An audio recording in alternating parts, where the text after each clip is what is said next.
we're not stocking up too much because, of course, other people here can use it. But every time we've needed to get water, we've been able to find it, so it hasn't been too bad for us. But we're only here for another week. Yeah, we're only here for another week. Else Yeah, is expecting to be without power for the next 3 or 4 months. but there's not longer. Star Water, Marianas. So yeah, these are all the folks waiting in line to get water. Big signs up, cash only, probably because they don't have they don't have power to have credit card machines working or whatever. So thankfully, again, we haven't needed a whole lot of cash. The places we have gone have still taken credit cards. So I mean, we both have some cash on us just to be safe.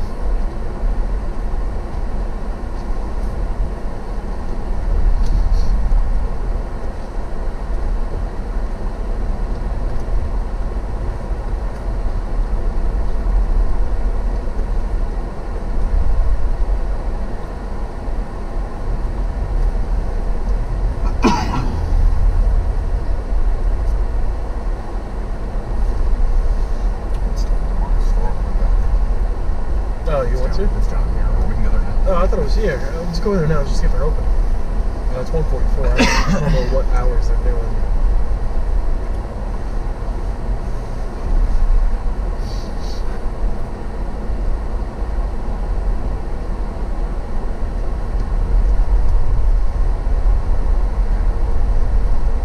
It's up on the middle road. Middle road. Okay, yeah. That's the, okay, yeah. That's where the triathlon is. Make a right here. Yeah, make a right. Next main road. On that one. Yeah, that one.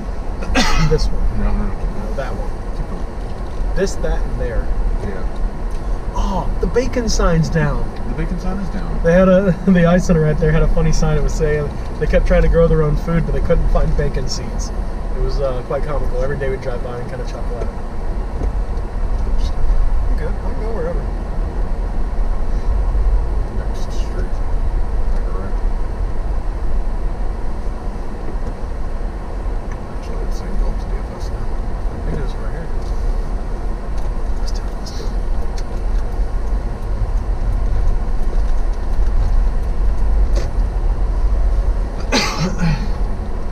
Some of these you get back in here in some of these more populated areas, they're actually more protected because not as much wind got into them.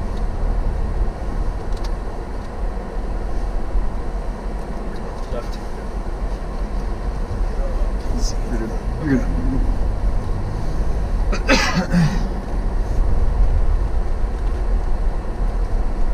Uh-oh.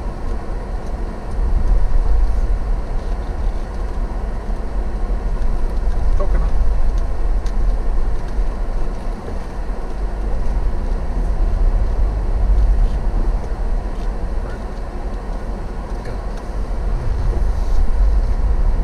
Speedboat. Oh, it's the Japanese prison. Oh, look at that.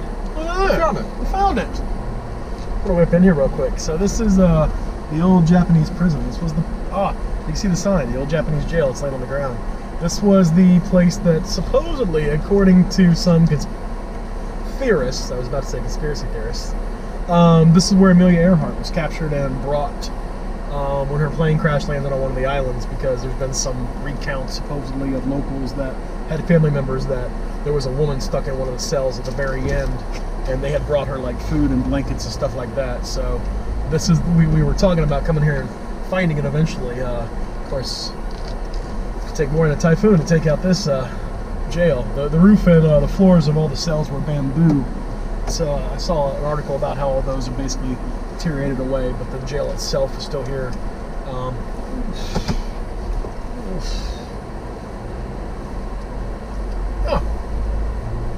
That's kind of cool. Yeah. It's really bumpy. We're good.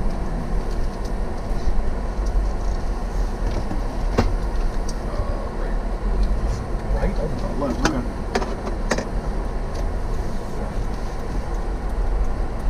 That's going to be on. Right, and then it's on the left. Gotcha. It's going.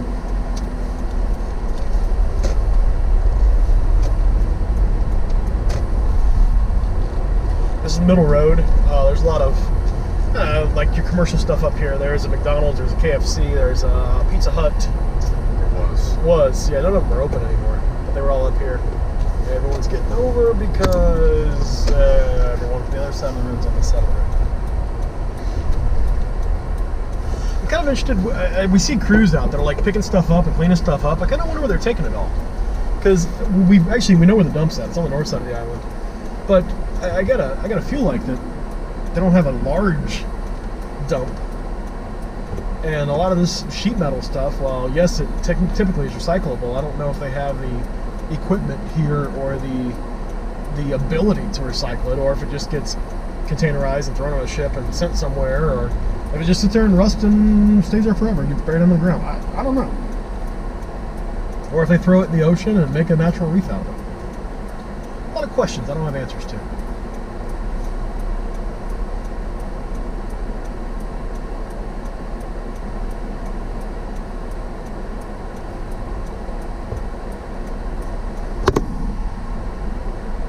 One of the weird things is here, not weird, one of the different things, instead of like waving people, like if you're stopped at a light and you wave the guy coming in the other direction to go in front of you, they don't wave.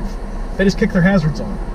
Or it's like someone's on the side of the street waiting to cross and you stop the crosswalk. You don't wave them across, you kick your hazards on. So it's just kind of an interesting thing to kind of get used to, is just kicking your hazards on whenever you want to tell someone to go ahead, as opposed to just waving them across.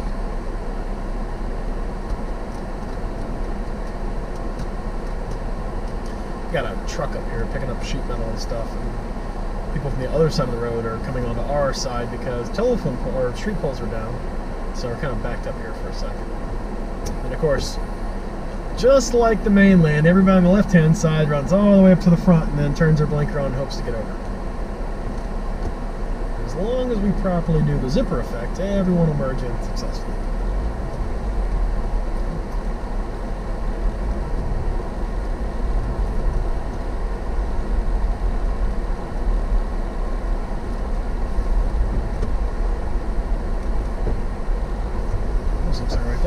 Yeah, 670 Rock Steady Show. That's where we're going? That's where we're going.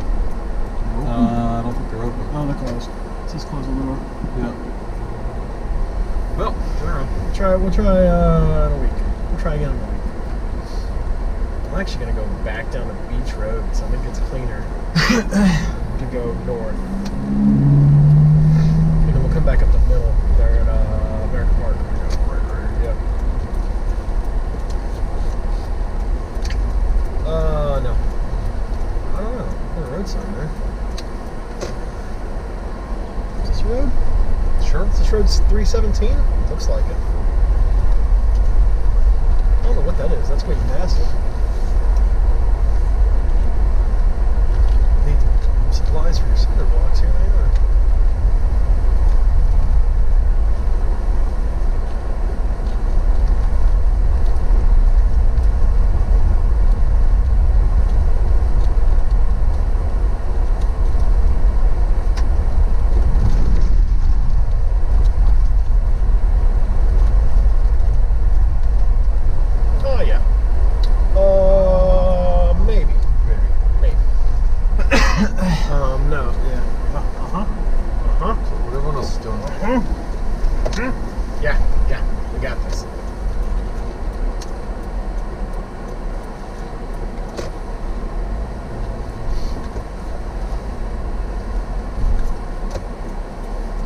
I know this is a terrible analogy, but I almost wonder if this is what driving through a war-torn city feels like.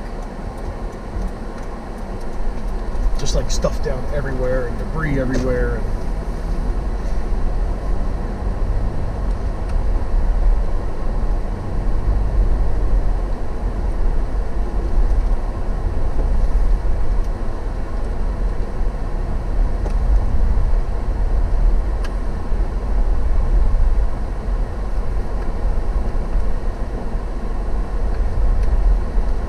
See this monstrosity up ahead of us with 3 cranes up there.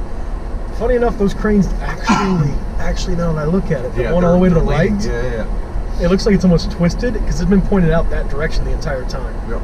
Almost like a weather vane. I wonder if the wind caught it and just twisted the whole thing. Yeah. They stayed up. We thought they would lower the cranes down or take them down or something. No, all 3 of them stayed up there And then the first time we drove by, we were amazed because road signs blew over. I mean, power poles snapped in half. Actual steel buildings collapsed. Those 3 cranes are there. Still there. It's a massive casino. The Chinese have come over here and opened this massive casino. We've been inside there. It looks like a Vegas type casino with some things that it's interesting because the whole roof on the entryway or the ceiling on the entryway is LED lights, and they try to make it appear like you're outdoors, like clouds and that kind of stuff. Kind of reminds me of Fremont Street down in how it looks there, like with the lights above it. But the problem is they have a whole bunch of LEDs that are burnt out. So as you look up there, you notice all these black spots and pixelated spots because all the LEDs are blown. And so it's just kind of like, it would look nice, but it needs to all be there to look nice. Left-hand side, you notice that big line of cars. They're all waiting to get gas. They've got signs up there. I think it said cash only. I don't know what else it said, but they're all waiting to get gas. There's another line right here. There's another line right here for the gas station that's 2 blocks away on the right-hand side. So, yeah, the lines for gas are quite long. We thankfully filled everything up beforehand, so we're good for now. We're only here another week, so we're not too worried about gas if all else fails. We'll just turn the rental car back in empty and whatever it costs, it costs.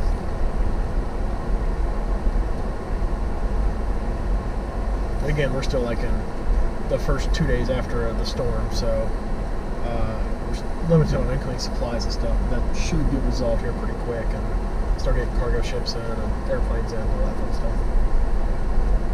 Yeah, that left-hand side, that's still the line for gas. Cool. Buddy, why don't you come back here? Come back, come back. He's not going to back up.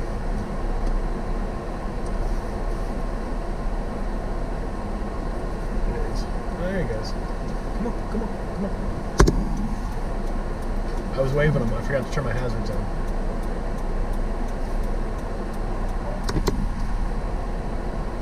He doesn't want to back up anymore,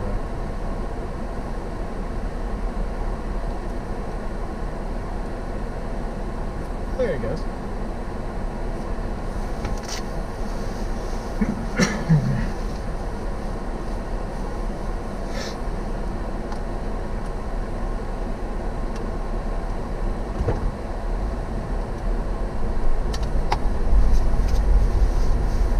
Yeah, that scaffolding for that crane on the right definitely doesn't look good. It's not bent. It's not bent so much, but they haven't moved the top of it. So I'm wondering if something's wrong and they can't get up there, or if it's spun, or yeah. You can see that the wire is cut. Yeah, the wire is snapped. So whatever it was anchored to, if it was even anchored, or something up there was swinging around. Yeah.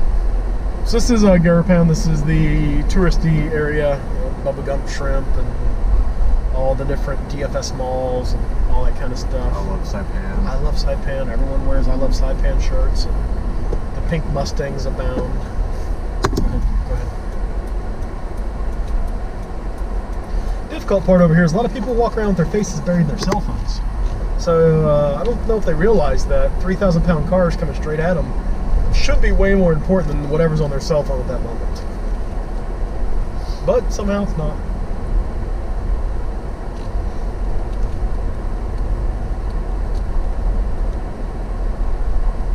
Pink Mustangs are out in full force. Right here to our right is QQ Car Rental. Shout out to them. That's who this rental car is from.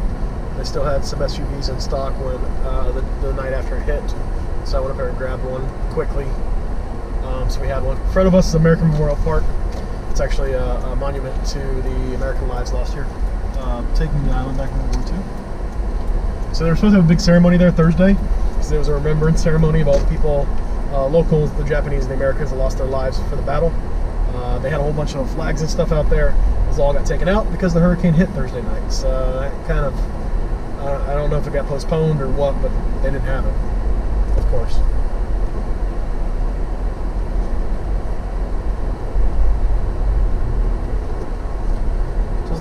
Terrible up on the hill. That's Capitol Hill straight ahead of us. I don't know why it's called that, but it's Capitol Hill. A lot of the business building, or the administrative offices and stuff for the island in there. This intersection is going to be fun. Because no one grasped this whole four-way stop thing.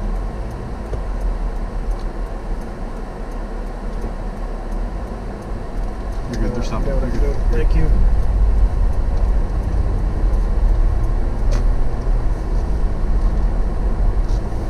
So now we're heading up to the north side of the island. Bonsai Cliff, Suicide Cliff, the Grotto, Bird Island. Anybody that's ever been here, those are kind of the landmarks up there. It's kind of when the U.S. attacked, they pushed them from the south side of the island, made landfall on the south side, and then they had 2 Army divisions, 1 Marine division, pushing up the sides and through the center, moving everyone to the north. There was a huge propaganda campaign by the Japanese at the time to all the locals that lived on the island that basically if the Americans captured you, they would torture you and rape you.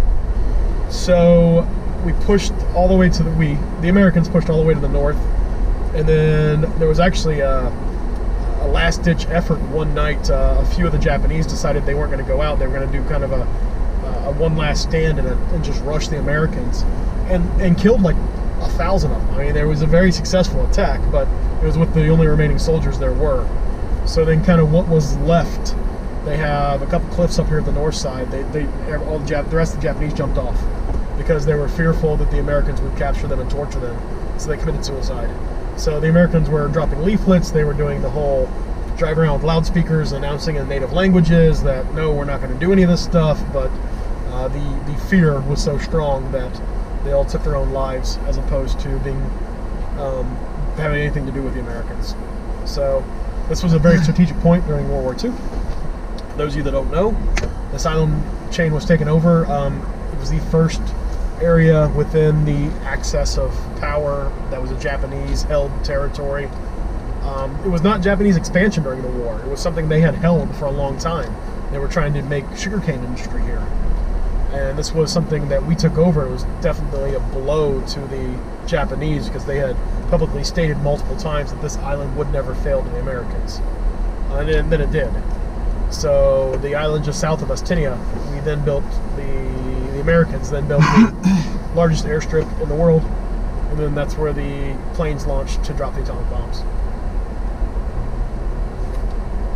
It's a gas station. Gas line. Yeah, gas line. So is this $6.75 a gallon? Yeah.